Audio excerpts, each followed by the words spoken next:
Bueno, muy buenas tardes a todos los presentes, a quienes están visitándonos en sala. Lastimosamente este nuevo evento que va a tener lugar una vez al mes y del que les voy a hablar es un evento que no puede acoger a mucho público porque está dándose en la sala de investigadores del Archivo de la Paz, pero tenemos la suerte de tener con nosotros algunas personas hoy y los invitados que les voy a presentar. Pero antes de nada, quiero contarles de qué va esta historia. Se trata de una versión de encuentros bicentenarios, como los hemos llamado, en los que vamos a conversar sobre diferentes materiales que guarda el archivo, la biblioteca Marcela Inch, y quisiera, antes de empezar yo con demasiado bla bla, darle la palabra al director del Archivo de la Paz, que les va a explicar precisamente de dónde nace la iniciativa, cuál es la intención con estos encuentros bicentenarios que se van a dar la última semana de cada mes. Y para eso les presento a ustedes, aunque ya lo conocen bien, al maestro Ramiro Fernández aquí con nosotros. Gracias, Paola. Bueno, yo voy a elevar la voz porque por ahí no me escuchan. Bueno, un saludo a todos por las redes, un saludo a los presentes. Quiero decirles que estamos prácticamente reiniciando aquellas juntuchas que hemos hecho en la anterior gestión, hace 3, 4 años, donde convocábamos a docentes, estudiantes, a dialogar siempre sobre el tema de documentos que resguarde el archivo, ¿no? Esa es nuestra misión. Pero no solamente pensar en resguardar, sino también cómo se utiliza en la investigación, cómo los documentos son tan importantes para todo el trabajo que estamos realizando. Ahora ya no le llamamos juntuchas, son también conversatorios, pero que se están inscribiendo en el trabajo que va a ser la carrera de historia en el Bicentenario. Entonces, como parte de la carrera de historia, nosotros tenemos aquí a nuestro representante, a la comisión del Bicentenario, ¿no? Que nos está representando ahí. Hay varias comisiones que se han nombrado en las jornadas del Bicentenario, y el papel que nosotros vamos a cumplir en el Bicentenario es muy importante. Vamos a publicar documentos, estamos publicando los documentos del mes, que son documentos especiales que guarda el Archivo de la Paz, pero también ahora comenzamos con encuentros bicentenarios en el Archivo de la Paz. Como les digo, vamos a hablar de la importancia de los documentos, ¿sí? Fundamentalmente quiero remarcar esto porque en la carrera de historia tenemos varias comisiones que van a ir hablando también de otros aspectos fundamentales que hacen al Bicentenario.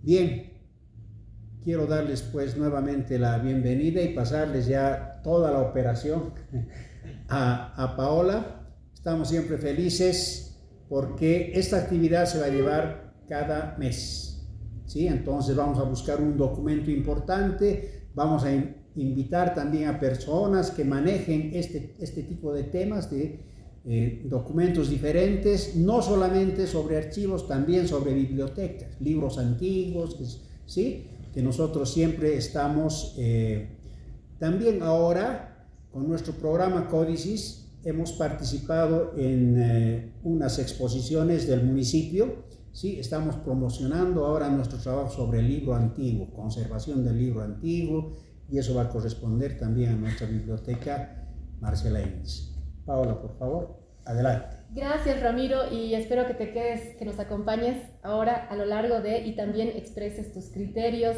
Estamos con un montón de gente, son 3 rondas de preguntas sencillas, amigables, amistosas, para poder recordar, rescatar lo que es el tesoro que guarda el Archivo de la Paz dentro de diferentes fenómenos y temáticas que a veces la gente no conoce muy bien, y para presentarles a ellos justamente qué es lo que tenemos es que se han organizado estos encuentros, como decía Ramiro.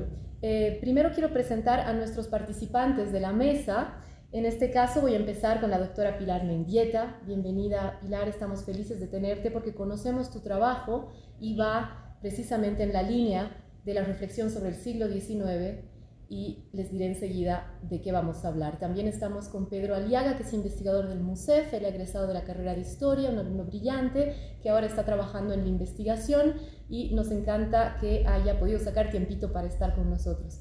Además, estoy acá a mi derecha con Gabriela Medina, a quien he tenido el gusto de conocer recién, que es estudiante de la carrera de Historia, y lógicamente el responsable de área de archivo, Roger Mamani, mi colega, que trabaja como docente en el Archivo de la Paz. Entonces, con todos ellos y a partir del área de archivo, hemos querido organizar el primer encuentro bicentenario para reflexionar sobre un documento en concreto que enseguida vamos a presentar. Le voy a dar la palabra a Roger, y que tiene que ver con el tema de tierras, que es un tema transversal a la historia boliviana y que en el siglo XIX ha provocado muchos enfrentamientos, reacciones y decisiones que van a configurar la manera de interactuar, de relacionarse de los bolivianos. Entonces nos parecía sumamente importante pensar en la segunda mitad del siglo XVI, empezando más o menos en 1860 hasta 1890 como marco temporal, pero obviamente ustedes pueden expresar criterios más allá de eso.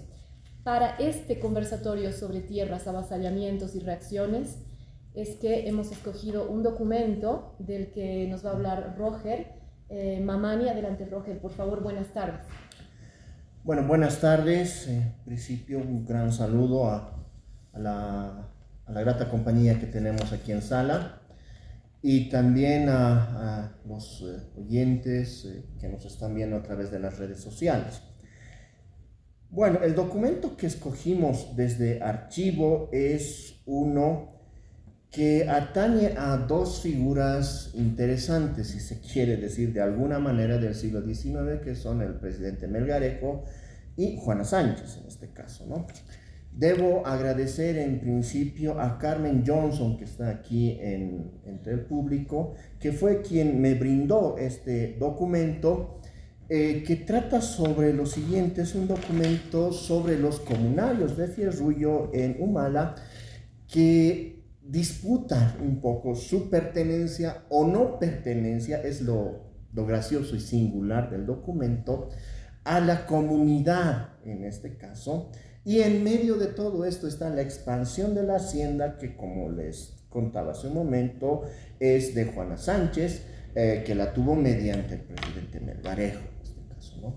Entonces es a partir de ese documento que se ven esas contradicciones entre la expansión de la hacienda, la recuperación de las comunidades de estas tierras, pero incluso ahí viene la negativa de algunos de estos comunarios de volver a ser parte, o sea, queriendo quedarse como colonos de hacienda, y luego ya posteriormente en partes del documento que no se ha extractado, en donde ellos quieren volver nuevamente a ser parte de la comunidad en este caso.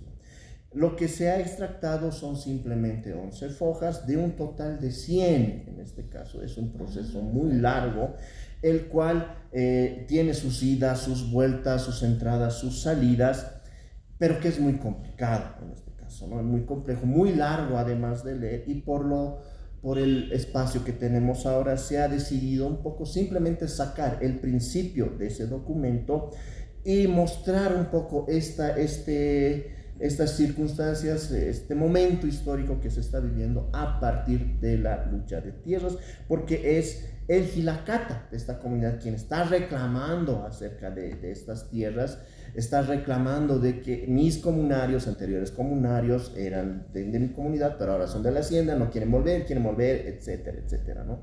Entonces es a partir de esto que se ha seleccionado este documento, que si bien no será el documento más, preciado, el más raro, es uno que nos muestra el proceso de la expansión de la hacienda y de la reducción de las comunidades en este caso, ¿no? Entonces es eso, presentando un poco el documento del cual se está tratando y se va a discutir, y del cual se han hecho, y ya Paola nos ha pasado las preguntas necesarias. Sí, de hecho solo una última precisión, cuéntales a todos en qué fondo se encuentra este documento, dónde está a nivel ya más archivístico, para poder situarlo, porque deben haber muchos otros, bueno, hay muchos otros materiales de este tipo que están en el Archivo de la Paz, ¿no? Que son valiosos porque son únicos en lo que va de los casos que tratan y para que ellos sepan, ¿no? Los que nos están viendo. Bueno, sí, esa es una precisión de la cual me olvidé, pero está esto en el fondo expedientes de la prefectura,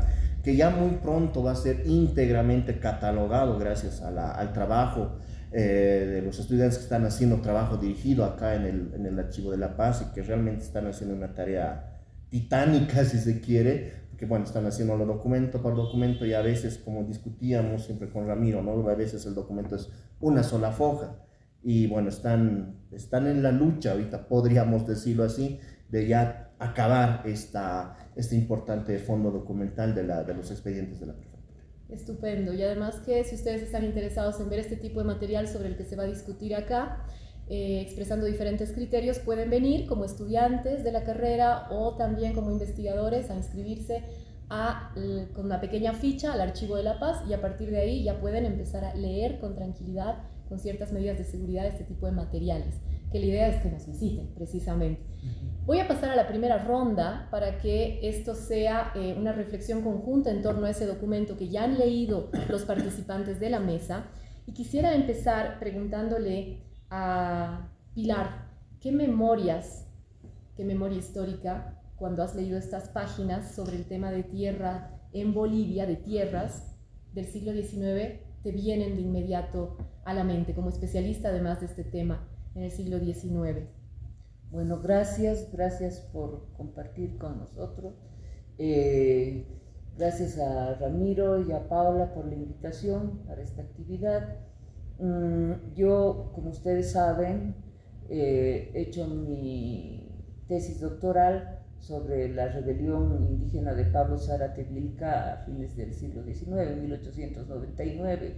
Y obviamente, bueno, a pesar de que yo he dado un enfoque más político, digamos, al análisis de la rebelión, he tenido obligadamente que leer sobre el conflicto por las tierras, porque ese es el motivo directo de la sublevación, aunque es más complejo que eso, ¿no? Porque hay todo un proyecto político que de Zárate Vilca y de los apoderados.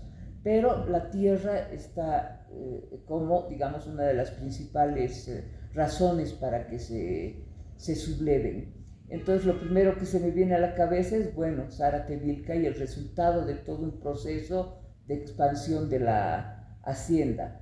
Pero también, ya, digamos, ligado al documento, que trata sobre el periodo de Melgarejo, se me viene a la mente toda la discusión que en la época de Melgarejo hubo sobre la pertinencia o no de las tierras de comunidad, ¿no? Porque, ¿qué sucedía? Que durante las primeras décadas del siglo XX, del siglo XIX, de la República, había una suerte de pax comunal, una suerte de relación bastante tranquila entre las comunidades y el Estado, lo que no quiere decir que no hubieran conflictos. El mismo documento habla de un conflicto de 40 años, ¿no es cierto?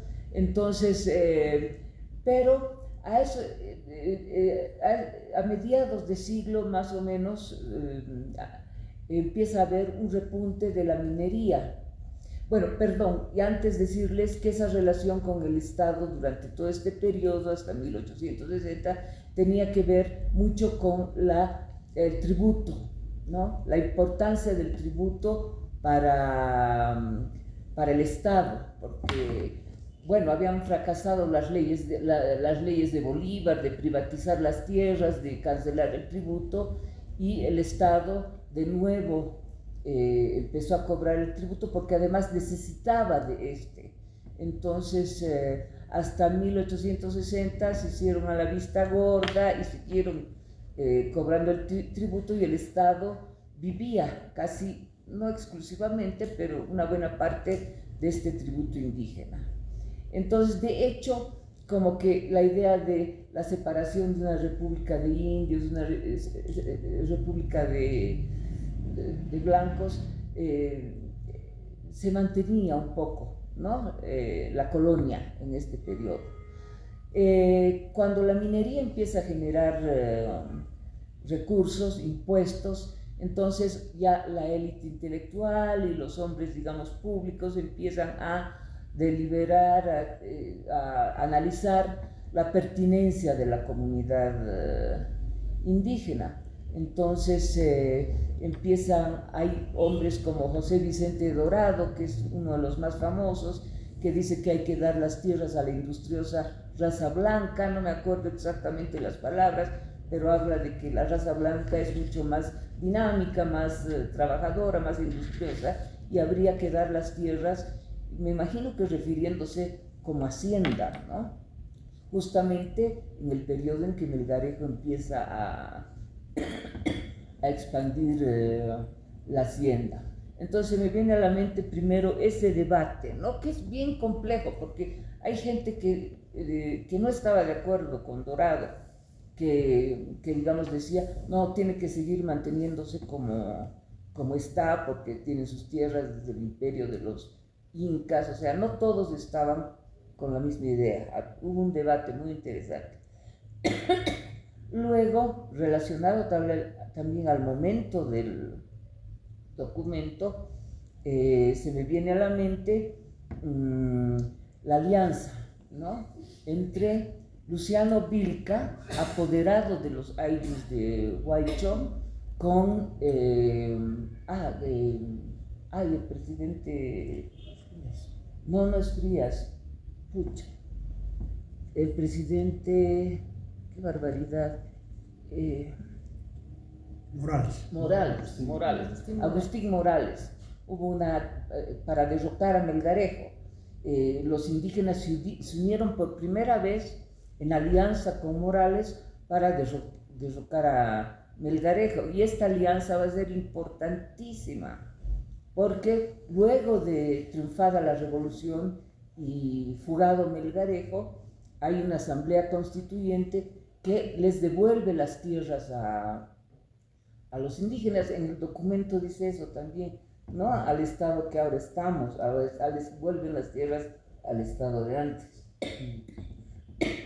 Entonces, a los indígenas se les empieza a catalogar como indios patriotas por haber apoyado a la causa del derrocamiento de Melgarejo. Y entonces los indios tomaron eso muy en serio, eso de patriotas, y de haber muchos documentos yo he encontrado en la prefectura donde ellos se jactan de ser patriotas, ¿no? Como verse envueltos en una cuestión que atañía al país, ¿no? Entonces lo consideraban muy importante, y esa fue la primera experiencia que después va a derivar, digamos, en la de Zárate Vilca y su alianza con José Manuel Pando, porque dijeron, bueno, vamos a replicar la experiencia. Se me viene también a la mente, bueno, es un proceso, ¿no?, que empieza en 1866 con las medidas de Melgarejo, que propician la expansión de la hacienda y que van a ser sucedidas por la ley de desvinculación, que es justo poco después de que les devuelven la tierra a los indígenas en 1871. Yo creo que se asustaron de ver la envergadura de la sublevación de Luciano Vilca, y entonces dicen, no, ya les hemos devuelto, los hemos calmado, hemos cumplido, pero ahora hay problemas, ¿no?, porque son muchos y han demostrado su capacidad. Entonces vuelve el tema en 1874 sobre las tierras de comunidad. La idea era, no sé, yo quiero pensar que era bien intencionada, ¿no?, convertir al indígena en ciudadano. Y para ser ciudadano tenía que ser propietario, tenía que tener una propiedad privada, y luego tenía que acceder, digamos, la idea era que después acceda a la educación. Pero eso sin preguntarles pues a los propios indígenas si querían o no querían. Obviamente ellos no querían, no entendían el liberalismo ni nada de eso. O sea, querían ser partícipes del país como una especie de ciudadanos tributarios, ¿no? Voy a hablar del tributo después cuando hablemos del documento. Entonces, en las leyes de exvinculación se empieza desde 1880, más o menos después de la Guerra del Pacífico, a organizar mesas revisitadoras, peritos agrimensores para que vayan por el campo para medir las tierras y bueno, proceder, digamos, a la implementación de las leyes de exvinculación.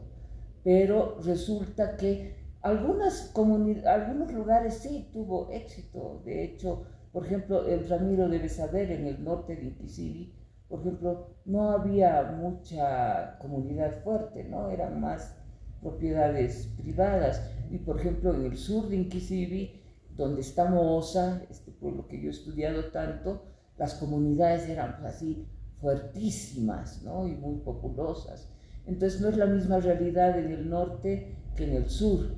Entonces, por ejemplo, en el norte pudo entrar la revisita, pero en el sur, en el caso de Moza, los indígenas dijeron, un momento, aquí no entra nadie. Además, muchas comunidades dijeron, ¿qué quieren? Ya somos propietarios, ¿por qué quieren que seamos propietarios privados? Ya somos propietarios, tenemos aquí nuestros expedientes que el rey de España nos ha dado. Entonces sacaron, ¿no?, a relucir todos sus expedientes, unos que mantenían guardados como algo bien sagrado, y todavía lo tienen, ¿no? Y entonces decían, no queremos esta revisita, nosotros somos dueños de nuestras tierras. Todo esto, pero todo esto no evitó, ¿no?, que de todas maneras la hacienda se expanda, porque la ley generó una serie de malos entendidos, de circunstancias que los vecinos de pueblo y la gente de la élite aprovechó para quitarles las tierras a los indios, sobre todo vecinos, mestizos de los pueblos, ¿no? Entonces la comunidad se estaba deteriorando, ¿no? Aunque la ley en sí misma no dio resultado, pero provocó toda una serie de circunstancias en el área rural, ¿no? Muy malas para los comuneros. Y es así que surgen, bueno, mis personajes preferidos, que son los apoderados generales. No sé si tengo tiempo, no sé si estoy hablando muy largo. Podríamos tal vez cerrar ahí para seguir después en la segunda vuelta. Ya, los apoderados, que son los representantes de la comunidad ante el Estado. Exacto. Para la cuestión de tierras. Ajá, y en ellos podemos detenernos. Zaratevilca era un apoderado. Era un apoderado, nos podemos detener en eso en la segunda vuelta. Ya. Simplemente, Pedro, bienvenido de nuevo. ¿Y a ti qué memorias te evoca cuando piensas en el siglo XIX y en el tema tierras, como egresado de la carrera y como historiador que ya eres? Muchísimas gracias. Quiero agradecer primero al Archivo de la Paz, a su director, a los docentes, investigadores y a todas las personas que nos acompañan acá, las personalidades que están como público, y claro que sí a mi profesora que me ha formado aquí en la carrera de Historia y que le debo mucho, que es a la doctora Pilar Mendieta Parada. A diferencia de Pilar, que lo tiene todo en la mente, que he investigado tanto sobre este tema, yo me traje mi chanchullo y voy a leer a partir de ello. Hablar del tema de tierras en Bolivia del siglo XIX se relaciona sin duda con conceptos, con normativas, administraciones, procesos y autoras y bibliografía, diríamos. Por ejemplo, al hablar de conceptos son primordiales los de pacto de reciprocidad, que habló Plath, el de Pax Comunal, que ha mencionado y nos recordó aquí la doctora Pilar Mendieta, y el de Ciclo Rebelde, del que hablará Silvia Rivera. En tanto las normativas, mencionaremos la ley de Enfiteutis de 1843, los decretos de Deslinde del 66, 1866 y 1868, sin duda la ley de exvinculación de 1874, pero también la Convención y la Constitución de 1880, y diría yo, y la bibliografía también lo ha mencionado, la Constitución de 1938. En cuanto a las administraciones, debemos mencionar las de José Vallivian Segurola, de Mariano Melgarejo, la de Tomás Frías, José Manuel Pando y Germán Buch. En tanto procesos, podemos mencionar, como bien lo indicó Pilar, la desestructuración del AEU, la venta de tierras de comunidad, pero algo muy importante y que es la contraparte de esto y que ya lo adelantaba la doctora, que es el proceso de las luchas legales por la defensa de las tierras de comunidad, pensada bajo el movimiento de los caciques apoderados, y que más adelante y que también se reflejará en rebeliones, sublevaciones armadas. Quisiera tener un poquito en las normativas, ya que la historiografía ha considerado el decreto de marzo de 1866 y después la llamada Ley Agraria del 68 como los ejercicios de una primera reforma agraria, diría Tristan Plath, en el horizonte republicano, y que significaron un trastocamiento de las estructuras económicas en la naciente república, porque se estaba rompiendo, como vamos a ver, este pacto de reciprocidad que se establecía entre la relación del Estado y las comunidades. Sin embargo, ya el gobierno de José Vallivian, esta ley que les mencioné, había dictado en 1843 la ley de Emfiteutis, que declaraba como propietario natural de las tierras de comunidad al Estado y transformaba a los indígenas como inquilinos, ¿no? Como enfiteutas. Por ello, por ejemplo, René Zabaleta Mercado nombraría a José Vallivian Segurola como el padre de la oligarquía boliviana.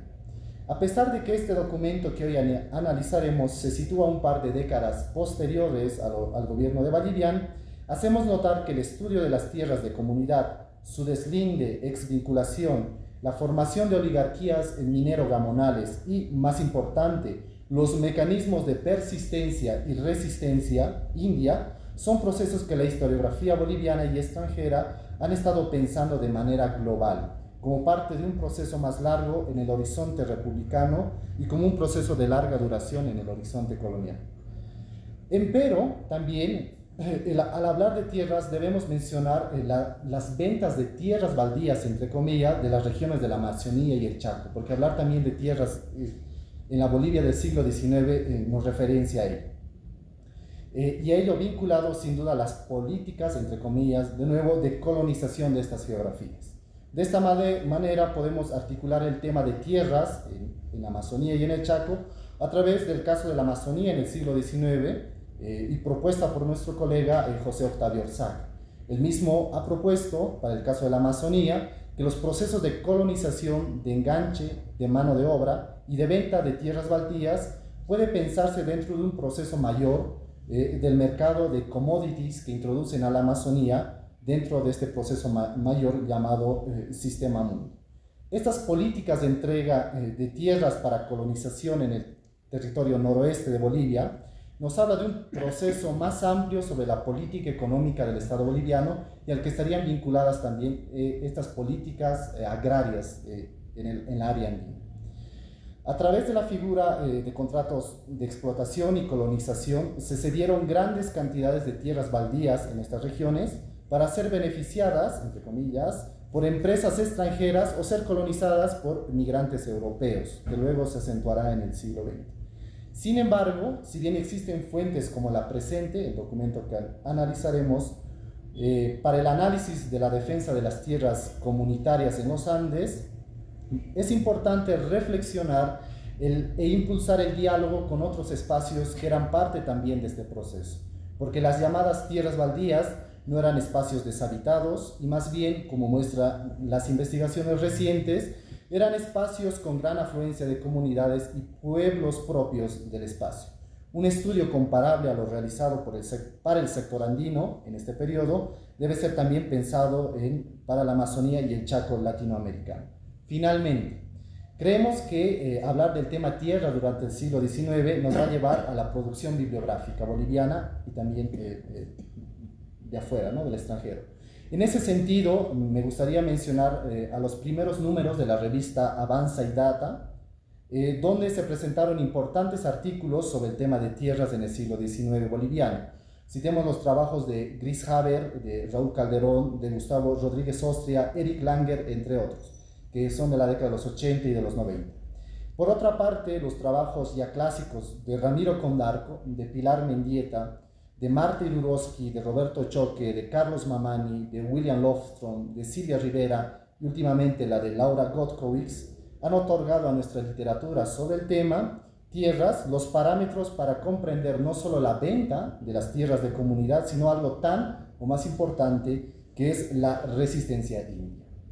Gracias. Gracias, Pedro. Y de hecho, me parece que el público se debe estar dando cuenta de que todos vienen de momentos distintos en su formación. Pilar es una especialista consagrada en el tema de tierras en el área andina, pero Pedro está dando una explicación de un egresado de historia bastante joven, de nueva generación, que tiene clarísimo que el tema tierras ya no solo se reduce al área andina, sino que también hay problemáticas que han suscitado interés en sus colegas de la misma generación en el área amazónica y del Chaco. Entonces, una apertura que a mí, por lo menos como colega, me parece estupendo escuchar, que cuando uno piensa en tierras se tiene una mirada global de esto a nivel nacional, precisamente porque son encuentros bicentenarios, ¿no? Entonces pensamos el país desde ahí. El país es complejo, heterogéneo y es una maravilla que sea así, pero claro, cada quien habla desde su lugar de enunciación. Y quiero darle la bienvenida a Gabriela, que se está formando en la carrera de historia actualmente y que es sumamente valiente, viene y dice, a ver, ¿en qué pienso yo cuando pienso en la problemática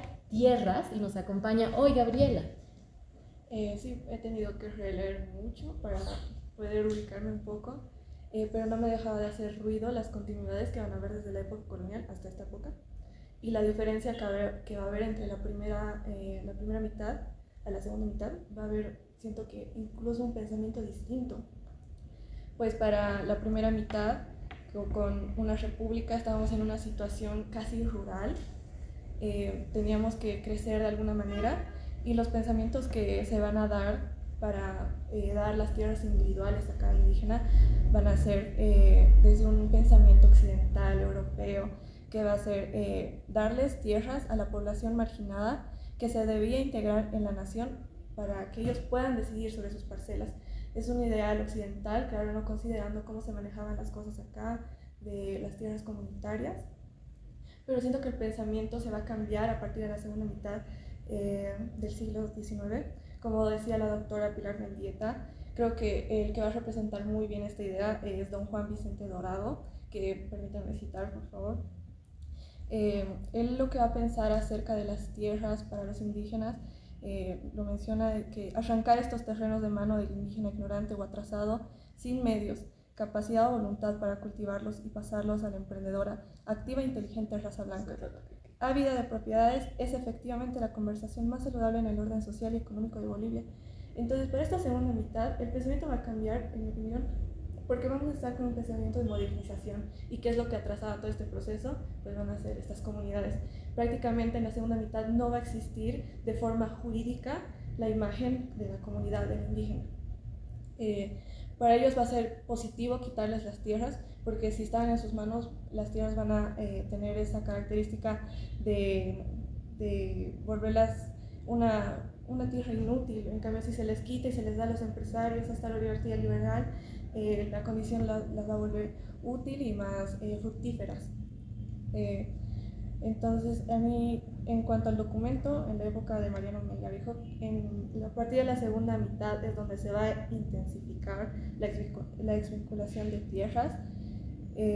Prácticamente para la etapa esta de Mariano Melgarejo no va a haber funcionario público que no se haya beneficiado de esto de la exvinculación de tierras. Todos, ya sea prefectos, delegados, van a poder beneficiarse de esto. Y creo que en el siglo XIX vamos a ver varios escenarios. Realmente no va a ser un contexto lineal, van a haber varias contradicciones, incluso en la imagen del indígena. Y pues con Mariano Melgarejo vamos a ver esta intensificación, que claro, todos estos títulos de propiedad los vamos a ver desde el Virrey Toledo, donde tenían que tener un marco legal para poder acceder a las tierras. En el caso de Melgarejo, pues van a tener que pagar cierta cantidad según la calidad y extensión de tierra, pero lo que se me hace curioso es que si no entraban entre esos 60 días establecidos, pues prácticamente se les quitaba las tierras. Y es así como vamos a ver a mucha gente sin tierras, pero claro, estas tierras van a pasar a estos grandes apoderados que próximamente y a futuro vamos a ver la expansión del latifundio. Bueno, te agradezco y reitero, estamos hablando cada uno desde su lugar de enunciación, desde donde están en este momento de su formación, así que la intención del archivo es esa, precisamente, escuchar todos los criterios, todas las posiciones, y acá no podemos olvidar que estamos hablando de discursos en la historia. Así como Dorado tiene su criterio, con el que pueden no estar de acuerdo muchos contemporáneos, concretamente los comunarios que se sentían abiertamente en un atentado del Estado contra la comunidad en aquel periodo, tenemos que entender que los comunarios son, y las comunidades, parte del Estado, no es que están flotando encima de un Estado, sino que son parte que lo están moldeando además constantemente. Entonces, acá la intención nuestra en el archivo es más bien que no solamente recordemos los discursos de las personas de época y de las estrategias políticas de época, sino que también nos atrevamos a decir como historiadores cuál es nuestra lectura sobre eso, en qué podemos nosotros cuestionar o no como estudiantes estos discursos de época, que en este caso tienen que ver con precisamente los efectos de toda esta normativa agresiva contra las comunidades, con ciertas visiones de país contrapuestas que son las que van a moldear precisamente nuestro devenir como bolivianos. La puesta en cuestión de la Pax Comunal, es decir, el acuerdo de, entre comillas, reciprocidad, recordando también que los indígenas prestaban servicios a cambio, ¿no?, del trabajo que estaban realizando. Entonces, hay muchas demandas con matices que siempre tenemos que ver para poder considerar que los que nos escuchan pueden o no estar de acuerdo y ser con eso lo más respetuosos posibles. Mi pregunta va en esa línea ahora. Voy a cambiar un poquito la segunda pregunta en esa dirección, porque quisiera que en esta segunda parte hablemos de los recursos que ofrece el archivo. No nos olvidemos que la clave es esa. ¿Qué nos ofrece nuestro Archivo de la Paz para invitar a la gente a venir? ¿Qué nos ofrece para pensar concretamente?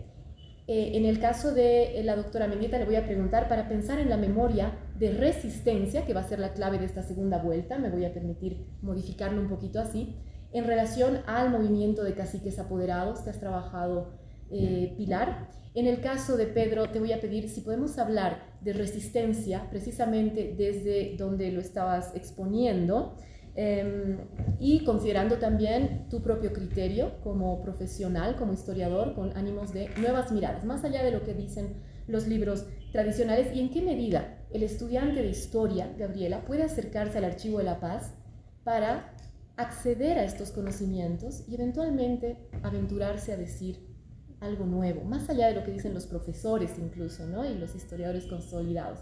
Y al final de esta ronda le preguntaré a Roger Mamani qué es lo que ofrece el archivo para acercarse a la memoria, ya no solo del área andina en este tema tierras, sino también a la memoria de la resistencia en otros escenarios de nuestra Bolivia. Si quisiera nuestro director intervenir en esta parte, también por favor, Ramiro, adelante, ¿no? Vamos a... mirando feo. Sí. Pilar, por favor. Es experto sobre Inquisivi. Entonces va a comentar algo sobre Inquisive y aquí le vamos a preguntar, la idea es que sea un encuentro lo más relajado posible, de intercambios en los que no repitamos simplemente lo que dicen los libros, sino que sepamos también posicionarnos, como saben hacer ustedes también, y pensar en el Archivo de la Paz como el lugar donde todos han empezado para trabajar estos temas, y si quieren vincularlo con otros archivos, bibliotecas también, pero sobre todo eso. Pilar, tu primer encuentro con los caciques apoderados en el Archivo de la Paz, ¿dónde? ¿En qué lugar has ido? En los expedientes de la prefectura. Ahí, bueno, quisiera empezar diciendo que el libro de Condarco Morales es maravilloso, es muy completo, pero no logró don Ramiro Condarco ver quién era Zárate Vilca, quiénes eran los de su movimiento que venían desde muy atrás. ¿Por qué no lo pudo? Porque no había archivo de La Paz en ese entonces. Entonces él no pudo ver cómo se generó todo este movimiento al cual pertenecía Zárate Vilca, ¿no? Entonces, mi ventaja fue que ya existiendo el Archivo de la Paz y los expedientes de la prefectura recuperados, yo pude encontrar desde inicios de la República, porque resulta que a inicios de la República el cacicazgo fue abolido y entonces se decidió que ya el cacique no iba a tener ninguna labor de intermediación entre el Estado y las comunidades y que las comunidades debían nombrar sus apoderados, ¿no? Entonces fue así que al principio de la República, María Luisa Sux encuentra en Popó a un primer apoderado, no me acuerdo cómo se llama, bueno, no me acuerdo el nombre del apoderado, pero tan pronto como 1827 aparece el apoderado. Entonces, la figura va a ir a lo largo del siglo, digamos, posesionándose, y más aún en contextos de expansión de la hacienda. Por ejemplo, mencioné que Luciano Vilca era apoderado. Es por primera vez que un apoderado articula un movimiento, porque ellos articulan a otros apoderados y entonces logran derrotar a Melgarejo, derrocarlo. Y más tarde se va a hacer un movimiento muy amplio de apoderados que va a tener una amplitud que llega al norte de Potosí, a Cochabamba, a todo Oruro, ¿no? Y sobre todo La Paz, ¿no? De donde es Zárate Vilca, que es de Sicacica. Entonces yo he encontrado en los documentos del Archivo de La Paz muchas demandas hechas por los apoderados, se llamaban apoderados generales. Podían ser caciques o no. Zárate Vilca no era cacique. Lo que sí tenían que ser es originarios de los ayllus. Eso sí tenían que ser.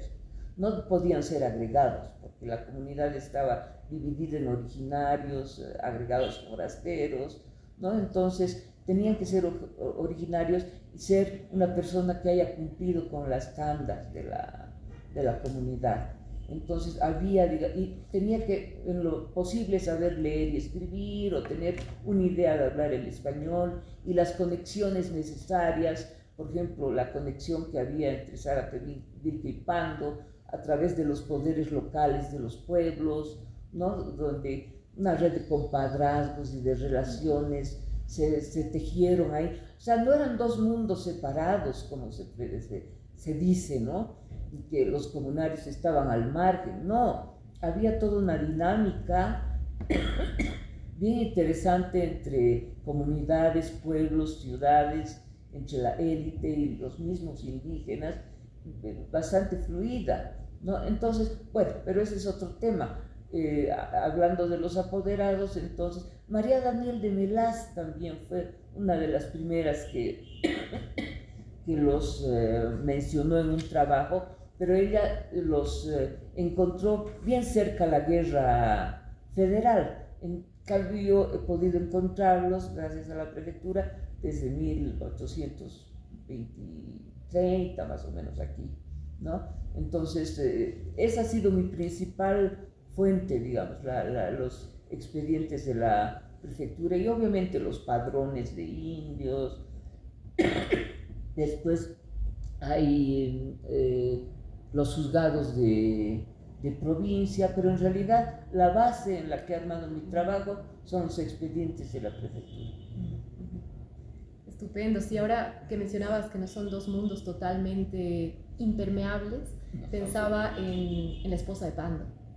Y los vínculos con Vilca. Entonces, muchísimas gracias por esta. No quiero yo opinar nada, seré historiadora, pero no es mi papel en este momento. Sí quiero darle la palabra a Ramiro. Si quisieras decir algo sobre Inquisive, que ya te estoy invitando, Pilar, por favor. Con gusto te escuchamos. Gracias, Pablo. Bueno, yo no quiero hablar de Inquisive ahora, sino lo que quiero hablar es de los documentos que hay. O sea, cuando uno estudia el tema de tierras, tiene documentos claves. ¿Cuáles son los documentos claves? Por ejemplo, para la colonia, las composiciones de tierras y los títulos reales de tierras. Es clave. ¿Por qué? Porque esto hasta el siglo XIX y el siglo XX repercute. Repercute porque en base a esos documentos que les han entregado en 1565, ¿no?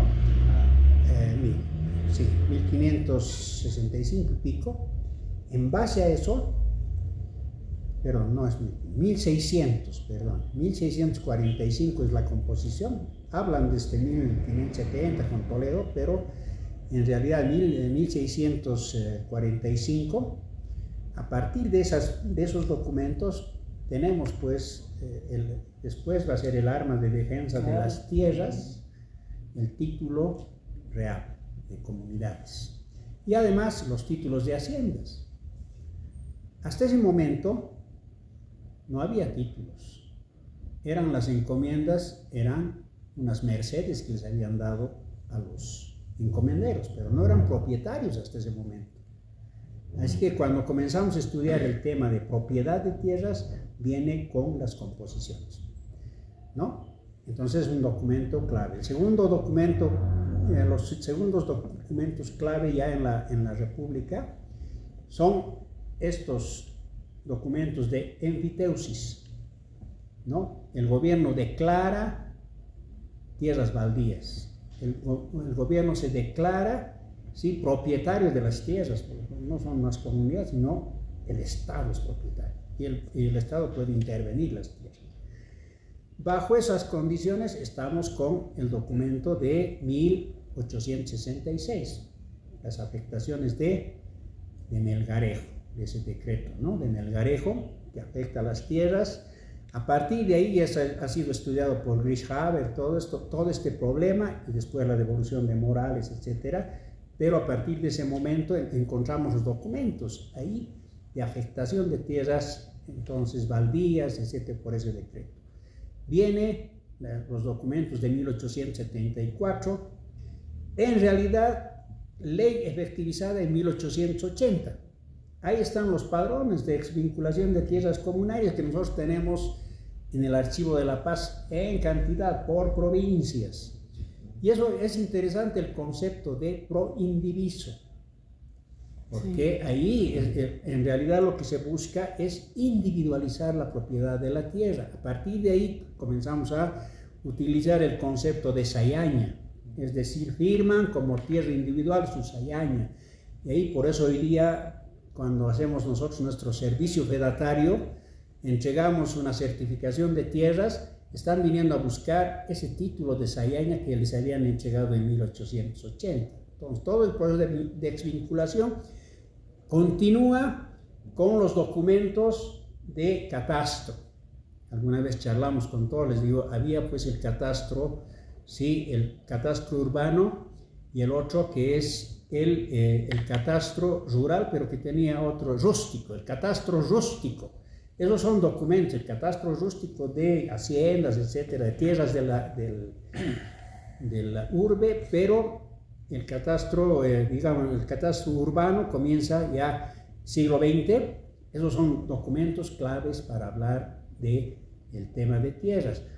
Y unido al tema de los libros de los padrones, están las minutas de tierras, están ricas aquí. Las minutas de tierras que describen también, ¿no?, quiénes son los colindantes de las tierras, y eso es clave. Y el otro que también Carmen ha encontrado son los testimonios de tierras, de venta de tierras, ¿no?, que hasta ahora se hace para el compro por tierras, los testimonios de tierras. Vienen entonces ahí los documentos ya de reforma agraria, etcétera, etcétera. Es toda una correa de documentos que existen, y existen de toditos, de todas las formas en el Archivo de la Paz. De todos, desde composiciones que yo he encontrado, ¿sí?, hasta documentos de la reforma agraria, aunque no tenemos los documentos que tiene el INRA, pero algunos documentos hay aquí. Si nosotros buscamos en estos documentos de la prefectura, etcétera, encontramos los documentos. Por eso este tema de tierras es tan rico en el Archivo de la Paz, ha sido estudiado por varias personas en distintas provincias. Hoy día es también objeto de la organización que se llama En Trabajo Dirigido, y seguimos encontrando maravillas, ¿no? Y hay todavía la discusión, Pilar, sobre la doble residencia, ¿no ve? Desde la época prehispánica, en la época colonial y en la época de la República, cuando hay reforma agraria, ¿Tiene alguna gente en el valle, en el altiplano? ¿Sigue la doble residencia? Parece que sí, pero ya la interpretación teórica es otra cosa. Ahí me quedo, no quiero expandir. Sí, gracias por además traer todo del agua al molino, el archivo de La Paz y los documentos que tiene como para poder hacer que los estudiantes que quieran se sumerjan en el mundo de lo que es el complejo tema de tierras en Bolivia, que es sumamente complejo. Hasta hoy no estamos tocando el presente, pero sí nos estamos quedando en una mirada de larga duración, que es lo que queríamos. Hemos llegado al periodo colonial, han visto, al siglo XVI. ¿Por qué? Porque la figura del virrey Toledo es fundamental para la reivindicación legal de los caciques apoderados en el movimiento que se inicia, incluso para la lucha de Luciano Vilca, que también tuvo una parte legal. No hay que pensar que todo fue enfrentamiento, violencia de entrada, sino que ha habido un agotamiento de instancias legales, de recurso a escribanos como para poder estar cargando hasta en kepis documentos en defensa de la propiedad comunal y la estrategia del indiviso. Pero he dicho, no voy a hablar yo esta vez. Por favor, resistencia, ¿qué es lo que te evoca a ti? Resistencia a nivel de lucha legal y de pronunciamientos desde el Archivo de La Paz. ¿Qué puede encontrar un alumno si viene Pedro? A ver, con lo ya dicho por la doctora Pilar Mendieta y todo el paraguas de fondos que nos habló el director Ramiro Fernández, yo creo que todos estamos convencidos de que el Archivo de La Paz es un centro importantísimo para el estudio de las tierras, ahora hablando en específico del espacio de los Andes en el siglo XIX, pero no solo en el siglo XIX, sino vinculando, como lo hicieron los propios caciques o los apoderados generales, con los documentos coloniales. En ese sentido, para no repetir la información que ya nos han explicitado el director y la doctora, me gustaría tal vez agregar, entrar de dos lados. Primero, tal vez mencionando archivos que están fuera del Archivo de La Paz, o documentación, acervos documentales que pueden complementar la mirada que se tiene. Creo que uno de los fundamentales, que ya también lo ha mencionado Ramiro, es el archivo del INRA, sin duda primordial e importante, pero quisiera traer a la mesa también lo que Tristan Plat ha hecho en su trabajo en Macha, que son los archivos cacicales, ¿no? Que hacer dialogar la documentación oficial que existe aquí en los expedientes de prefectura, los padrones de indios, con los archivos, entre comillas, pondremos itinerantes, que pasan de cacique a cacique, y que lo ha estudiado también Tristan Plat. Sumado a ello, entonces, tendría que ir vinculado, si los apoderados generales tienen su archivo cacical, la contraparte con la quien están peleando, es decir, las haciendas, tendrían que tener su archivo, y en ese sentido invito a pensar también en los archivos personales de estas familias que han heredado ¿no? las haciendas en el altiplano, en los yungas, porque hablando de una experiencia, por ejemplo, del archivo de Franz Tamayo, nosotros con Alejandro creamos un fondo específico así de escrituras coloniales, porque había justamente, ¿no? el traslado de 1650 de las tierras de Yaurichambi, Chirapaca y otras comunidades, y todas esas pertenecían a, ¿no? esta historia larga de la hacienda que pertenecía a los Tamayo, y dentro de ese documento había muchos de estos documentos que había de estos problemas, que también el expediente que hoy analizaremos habla, ¿no? Que con la hacienda han tenido como que años de problemas judiciales que no solo se van a reflejar en la documentación del Estado, que lo tiene el Archivo de La Paz, el INRA, sino también en los archivos de los caciques, pero también en estos archivos, diríamos, familiares que hacían parte de la hacienda. Como segunda parte, digamos, para ingresar al valor, el rol, digamos, que ya lo hemos probado del Archivo de La Paz para el tema tierras, yo me traje una lista cortita de las tesis de pregrado que se hicieron con temática de tierras. Y yo creo que ese es un gran sí para que pensemos que el flujo documental, los acervos documentales que tiene el Archivo de La Paz son primordiales para pensar el tema tierras. Entonces voy a hacer una lectura rápida y con ella acabaría la intervención de esta parte. De 1986, la tesis de pregrado de Jimena Medina Celi, Comunarios y Yanaconas, resistencia pacífica de los indios omasuyos del siglo XIX, de 1989, de Carlos Mamani, agresión colonial y resistencia comunaria, 1866-1935, de la masacre de Taraco, a la propuesta de renovación de Eduardo Nina Quispe, que era un cacique apoderado, de 1993, de Gladys Guzmán Murillo, que es una tesis fabulosa, que se llama Política Agraria del Gobierno del General Mariano Melgarejo, 1866-1871, la venta de tierra de comunidad en el cantón Taracu. De 2001, de Lucio Tarqui Suntura, formación de haciendas latifundios en el altiplano central norte lacustre del departamento de La Paz, 1870-1940, de la provincia Omasuyos y Pacajes. Del 2006, de Froilán Mamani, ocupación y distribución de los espacios andinos en la región del Titicaca, cantón Santiago de Huata, 1842-1893. Del 2007, Germán Mendoza Aruquipa, comunidades y conflictos sociales en la provincia Omasuyus, Laja, 1840-1900. Para terminar ya, 2015, de Álvaro Casu, sistema de tenencia de tierras en el proceso de la ley de exvinculación en el cantón Combaya entre 1880 y 1899. De 2016, de Giovanna Nina Choque, haciendas de la familia Mendoza y Turri en la primera mitad del siglo XX, provincias Omasuyo y Muñecas.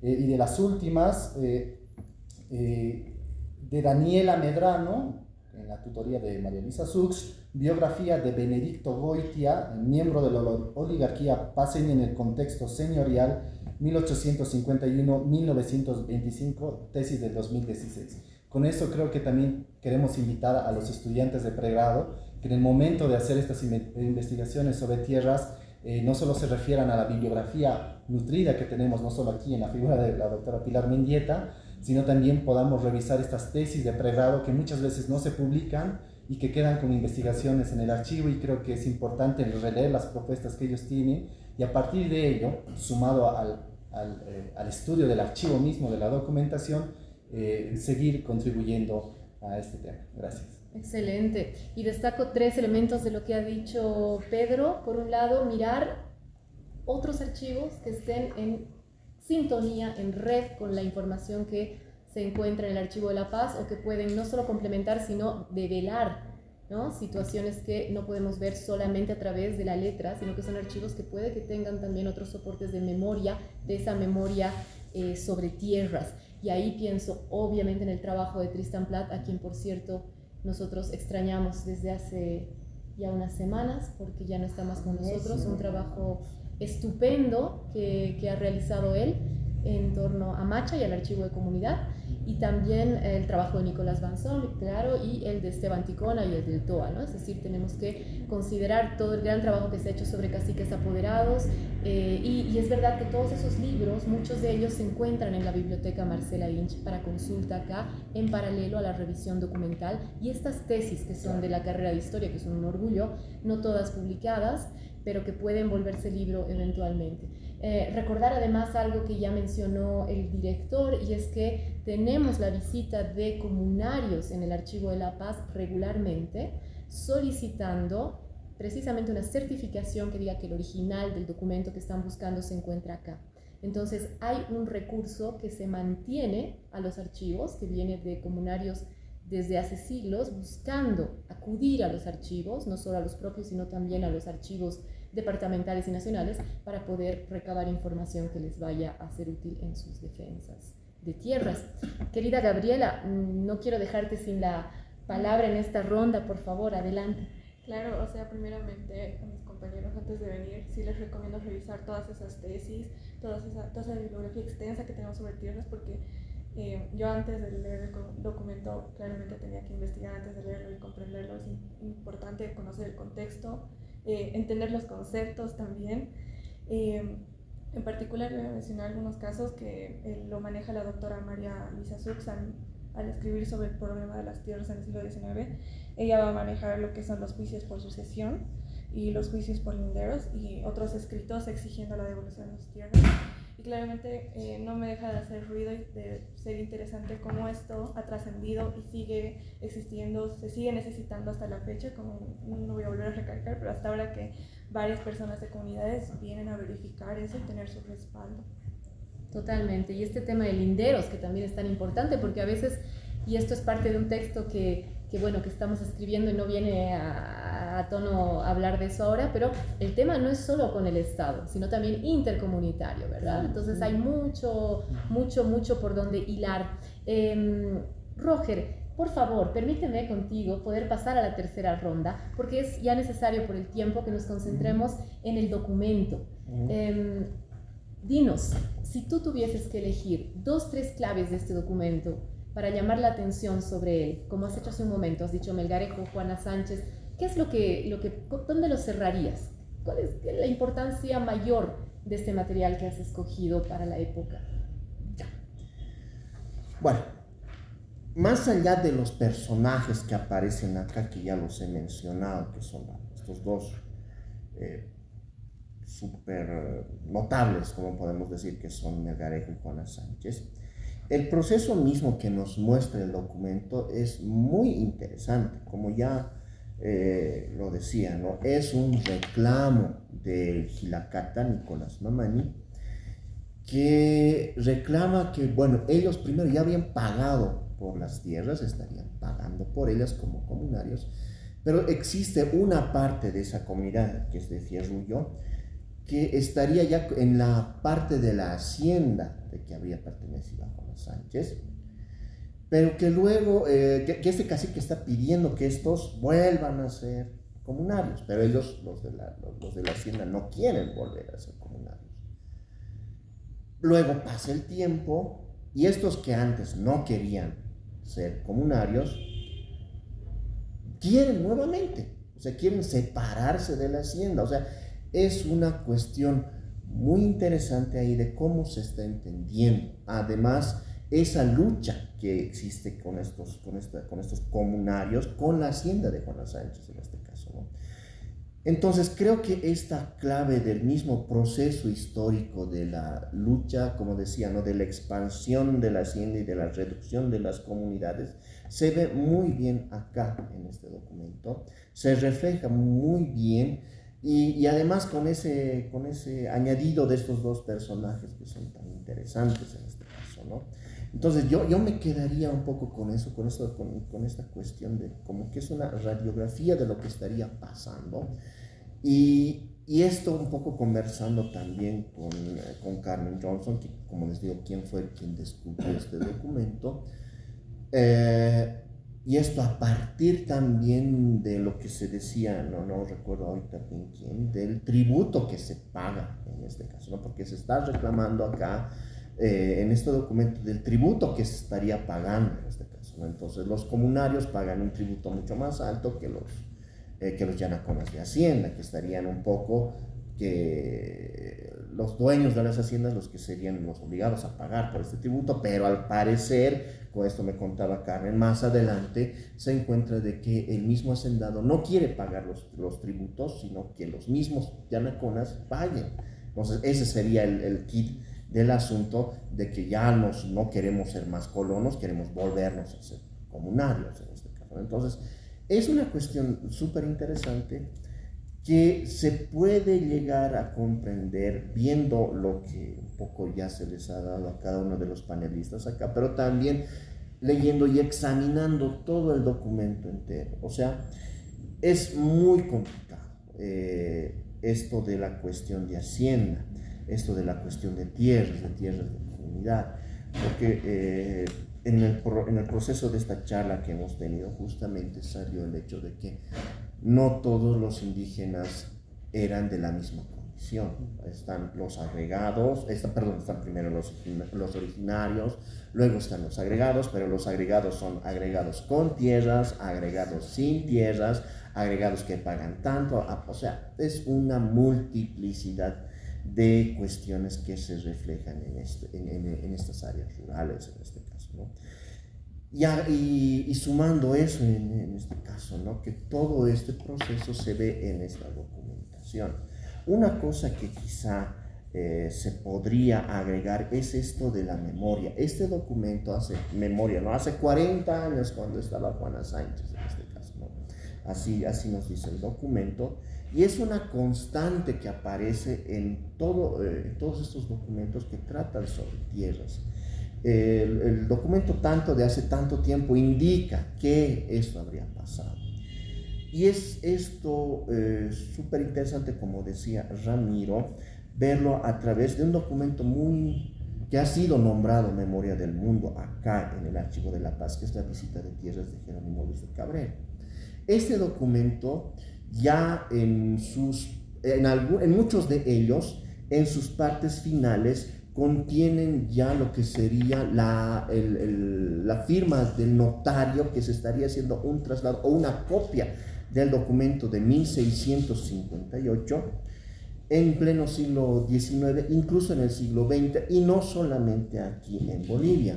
Existen copias para lo que sería el departamento de Puno, pero que está en Perú en este caso, ¿no? Entonces, es así que se incide, y muchos de estos documentos de la prefectura, yo los he encontrado, hacen memoria a lo que sería la visita de tierras de Jerónimo Luis de Cabrera, pero también hace memoria a lo que ya Ramiro mencionaba, que es la visita de Francisco Lamassueca, hace memoria a lo de Toledo, y es toda una concepción así de retrovisión histórica hacia estos momentos constitutivos que ya Ramiro los ha marcado a través de esta documentación, y esto también se ve en esta documentación. Entonces, es muy interesante seguir todos estos trazos, todas estas cuestiones, como ya remarcaban, ¿no? En el mismo Jerónimo Luis está que en el 1800, desde el 32, si no me equivoco, ya hay un primer traslado, 1832, apenas 7 años de fundada la República. El último creo que es de 1925 y coincide en 1925 ya, un centenario que ahí había pasado desde la fundación, pero no es de Bolivia, sino es de Puno en este caso, ¿no? Que alguien del vecino país del Perú estaba viniendo y estaba reclamando sus tierras a partir de lo que se había encontrado en Jerónimo Luis de Cabrera. Entonces, este documento sirve también para eso, para ver esta memoria de las comunidades que reflejan lo que se había pasado hace mucho tiempo en estos lugares. Bueno, para no extenderme más, yo ahí me quedo. Sí, una memoria con sus propias claves además, porque no esperen encontrar la linealidad de otros textos. Si algo a mí me impresiona de este tipo de documentos es que muchas veces hay menciones que rompen con la linealidad, con la cronología habitual, y entonces hay que acostumbrarse a leerlos dentro de los sentidos que le está dando quien los está creando de alguna manera, porque también son un artefacto, ¿no es cierto? Y en ese sentido, no simplemente menospreciar que nos siga una linealidad o un discurso que viene desde la lógica normativa del Estado, sino también ver estos elementos importantes, la noción de copia también, y aquí me adelanto con un texto que eventualmente saldrá y que además bebe de documentos que están en el Archivo de la Paz.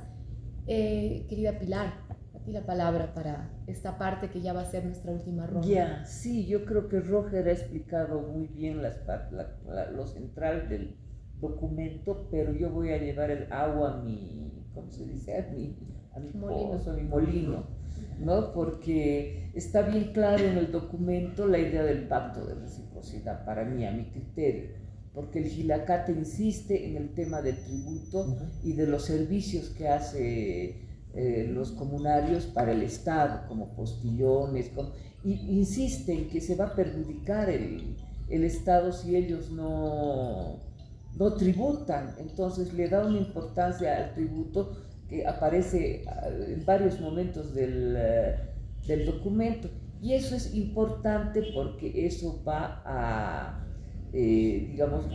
reforzar la idea del pacto de reciprocidad con el Estado y esta ciudadanía tributaria de la que hablaba Tristan Plath, ¿no? Y la idea del pacto es también un concepto que fue elaborado por Tristan Plath y que a mí me ha servido muchísimo en mi estudio sobre la rebelión indígena, porque creo que parte del proyecto de Zárate Vilca tenía que ver con la restitución del pacto de reciprocidad que fue roto por la especulación y por todo el problema de tierras que hubo, ¿no? Entonces lo que deseaba Zárate Vilca era aliarse al proyecto, digamos, de los liberales de derrocar a Fernández Alonso, a los sureños, pero con su propio proyecto interno, digamos, que tenía que ver con esta idea de que les devuelvan las tierras y ellos seguir pagando su tributo al Estado. Parece algo medio cómo, si están a fines del 19, principios del 20 y siguen insistiendo en esto del tributo, pero hay que entender que nosotros tenemos un pensamiento, ¿no? Y ellos tenían su propio, digamos, proyecto relacionado íntimamente con sus tierras, porque no había, digamos, otros proyectos más importantes que el mantener sus tradiciones y sus tierras. O sea, hay que entenderlo desde la perspectiva de los propios indígenas, ¿no? Y no de los citadinos, que podrán decir, bueno, el tributo ya es algo del pasado, es algo colonial, es algo que ya no debería ser, porque esa era la mentalidad. Pero para los indígenas el tributo es lo más importante, lo que lo une lo que los une al Estado, ¿no? En esa relación, ¿no? de pagar el impuesto y de tener la seguridad de que el Estado les va a mantener sus tierras comunitarias. Eso no. Una garantía de cierta autonomía en un pacto dentro de todo sumamente asimétrico, también hay que decirlo, claro, ¿no? Un pacto que no era entre iguales, era asimétrico. Y bastante violento, totalmente de acuerdo. Pedro, adelante, por favor. Claro que sí. Bueno, el documento, como nos dijo el licenciado Roger Mamani, es de más de 100 fojas. A nosotros nos ha llegado este expediente, que es como lo central para entender toda la estructura, que son de aproximadamente 18 a 20 fojas. Y en este documento, y me voy a remitir de nuevo a mi chanchullo, este documento hace parte justamente de ese proceso mayor que nos despliega la micropolítica que se tejió en el transcurso del siglo XIX alrededor de la compra y venta de tierras comunales por el Estado y de las oligarquías minero-gamonales, y de la consiguiente, como bien lo expresó la doctora Pilar Mendieta, de la lucha y la resistencia india. Yo en esta parte, pero voy a resumirlo y voy a tomar solo una, había pensado el documento en varias partes y me atreví de ponerle subtítulos, que solo los voy a leer por referencia. El primero, de indio originario a indio colono, pacto de reciprocidad y erario nacional, porque es una parte fuerte dentro del discurso de los dos caciques que hacen parte de este expediente, de la lucha legal y los apoderados, y finalmente el ayllu en disputa. Como la doctora ya hizo énfasis y nos dilucidó la centralidad que tiene el debate del pacto de reciprocidad dentro de la comprensión y de las propuestas de los dos caciques, me voy a remitir solo a la parte que ya ha analizado también Martin Uroskin en un momento, bueno, en sus artículos es, ¿no?, la autoridad en esto, del cambio de categoría del indio originario, indio colono, que se ejecuta en esta venta de tierras, ¿no? Voy a leer algunas citas directamente también del documento, así que se va a mezclar un poquito con lo que digo. Un primer punto de análisis a contemplar sobre este expediente será vinculado a la mutación de categoría del colectivo indio de originarios de su tierra a colonos de hacienda. Pues, como el mismo Ilacata Nicolás Mamani planteaba en su interrogatorio, existía el debate sobre si los comunarios habrían de, entre comillas, abro cita, separarse del cuerpo de la comunidad, dejando de ser comunarios originarios, para pasar a ser colonos de la finca Santiago, que pertenecía, ¿no?, a Juana Sánchez. Asimismo, estos cambios de categoría india están vinculados a los cambios normativos estatales en cuanto a las tierras de comunidad y su rol en las disputas políticas del siglo XIX. Por ello, este documento nos está hablando desde dos momentos temporales normativos: de los decretos de deslinde de 1866, que ya hemos hablado en el transcurso de esta charla, y de la anulación de los mismos luego de 1871. En ese sentido, y lo ponía como un pie de página, analizando visualmente el documento, es decir, como objeto, es revelador que en el encabezado del documento que nos han enviado figuren grabados ambos años referidos, porque el papel sellado está grabado en 1866, pero le ponen como válido para el año 1871, cuando son los trámites del Ilacata Nicolás Mamani. De esta manera, un pasaje del interrogatorio, cuando está hablando sobre los cambios de categoría de los indios de Fierrullo, señalará que esto podría revertirse, pues la normativa sí lo permitía. Enseguida, Nicolás Mamani manda a preguntar al subprefecto, abro comillas, si dichos comunarios le han manifestado alguna vez de palabra su intención de continuar de colonos de la finca Santiago, no obstante de que las comunidades han vuelto a su estado primitivo. Con Estado primitivo se estará refiriendo al pacto de reciprocidad de data colonial, pues este Estado primitivo implicaba en este punto el acceso a sus tierras de comunidad por el pago del tributo, ahora llamado contribución indígena, y por lo tanto el reconocimiento de ellos en su calidad de indios originarios sin vinculación a las haciendas. Menciona pues el Ilacata en una declaración que los dichos comunarios de Fierrullo, abro cita, antes de la época que arriba se expresa, han sido contribuyentes integrantes de la comunidad de Huarichulpa del cantón Humala, a donde han estado empadronados y siempre han pagado allí sus contribuciones. Lo que nos está hablando de esta continuidad que nos ha expresado Ramiro Fernández a través de la documentación, ¿no? Esta continuidad desde data colonial.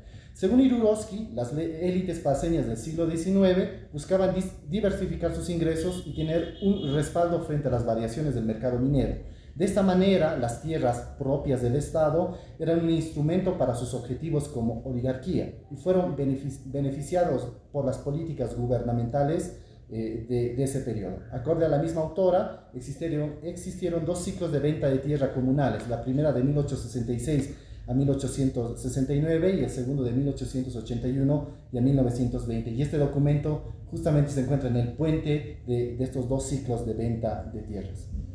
Para finalizar, en la Convención de 1880 y su Constitución debatían la propiedad comunal y se pensaban al indio en dos perspectivas. La primera como colono de hacienda, una vez comprados por los terratenientes, y la segunda como pequeño propietario.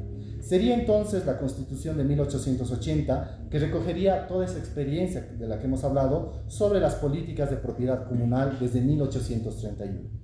Y si bien con esta convención los liberales a través de Eliodoro Camacho abogaban por la opción de transformar en colonos a los indígenas, por un momento jugaron sus cartas políticas en 1899 para conseguir la alianza con los sectores indios en la guerra federal. Sin embargo, esta propuesta presentada en 1880 fue consolidada por los primeros gobiernos liberales del siglo XX, olvidando así los compromisos con los ejércitos de Pablo Sarateville.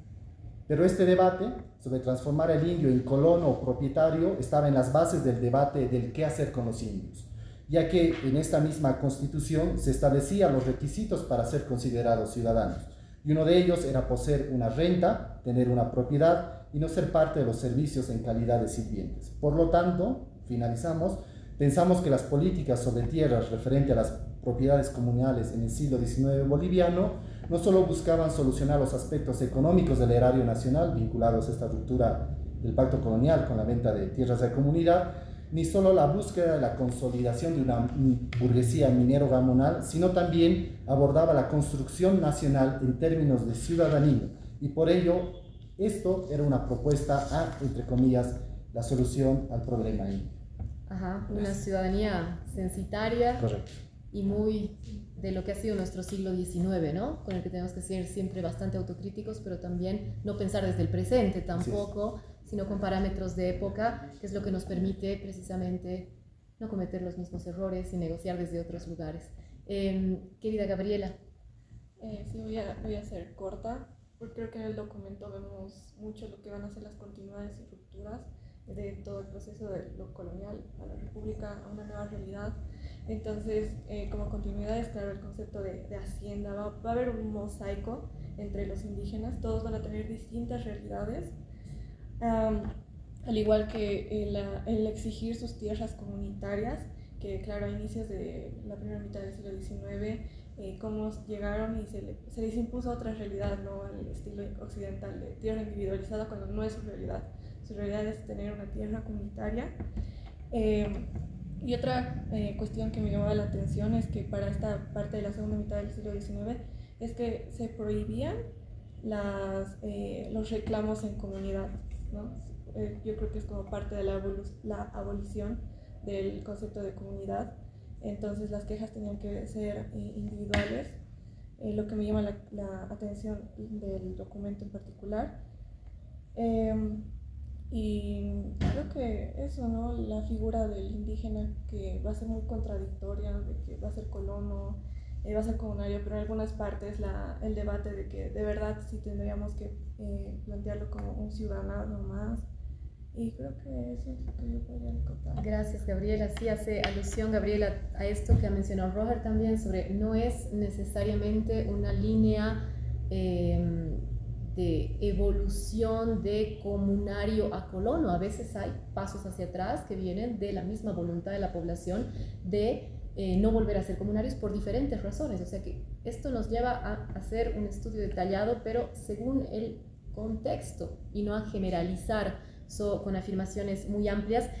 Lo mismo en relación a las continuidades, tal vez no sé si están de acuerdo, llamarlas más bien persistencia, ¿no? Persistencia de ese recurso a la norma ante un Estado que puede ser un Estado de la monarquía católica o un Estado liberal, ¿no es cierto? O un Estado plurinacional, en los que siempre hay estas demandas, en todo caso, de reordenamiento del pacto que se vive a todo nivel entre los bolivianos finalmente. Y yo les agradezco muchísimo porque ya es un poquito tarde. Seguimos acá en el archivo encerrados, hemos retenido a varias personas que ustedes no pueden ver detrás de la cámara. Tenemos el gusto de estar con Florencia Vallivian, estamos felices de tener a muchas personas, estudiantes también que están con nosotros. Estoy viendo por allá José, Gael, aquí, muchas gracias Rusel. Este es el primer ensayo de una idea, una iniciativa que ha tenido Ramiro hace un tiempo atrás, de transformar las juntuchas en encuentros bicentenarios, porque siempre vamos a hacer alusión a esta construcción del Estado a partir del material que guardamos acá, y la próxima sesión se va a concentrar en bibliografía. Vamos a mirar hacia la biblioteca, y cuando digo esto me sonríe la fotografía de don Alberto Crespo, a quien todos recordamos, porque gracias a él este archivo existe, gracias a él es que podemos estar aquí reunidos, y gracias al trabajo de la nueva gestión también, la gestión de Ramiro, y a los colegas que trabajan desde la carrera de Historia, a los estudiantes que egresan y siguen con la investigación, a pesar de que Bolivia no es precisamente el mejor escenario para ser investigadores. Sabemos que es complejo y difícil, pero es una maravilla que se una la archivística, la investigación, el trabajo que se hace acá, de diferentes, además, generaciones reunidas en escenarios como este. Entonces los esperamos, tal vez como público, en la próxima sesión, y así en lo que va del año. Estamos contentos de haberlos tenido, y les doy la última palabra de cierre de oro a Ramiro Fernández, por favor, que no se lo esperaba, pero es necesario. Gracias, Paola. Bien, como les decía, las juntuchas nos han traído muchas satisfacciones en los otros años. ¿Por qué? Porque hemos logrado convocar a distintos sectores de la población, incluso secundaria, ¿no? Docentes de la secundaria, estudiantes, en distintas temáticas, pero ahora vamos a concentrar, como hemos dicho, en los 200 años de la República, y van a surgir seguramente, porque no es un programa hecho, sino van a ir surgiendo temáticas diversas. Tenemos todavía, ¿cuántos? 7 meses, creo, todavía, 7 que se llama conversatorios, 7 encuentros del Bicentenario, para seguir dialogando sobre estas temáticas, que siempre yo quiero remarcar que van a basarse en las fuentes primarias, en los documentos que existen en el Archivo de la Paz, pero también en otros archivos. Podemos dialogar también con otros archivos, pero siempre concentrándonos en esta problemática de que se llama conservar papeles, documentos, para generar nuevas visiones de la historia. Y también a mí me interesa ese tema que a algunos no les interesa, las miradas sobre el Bicentenario, porque no hay una mirada, las miradas del Bicentenario, que vamos a debatir seguramente en algún momento. Muchas gracias y tengan ustedes muy buenas noches. Gracias.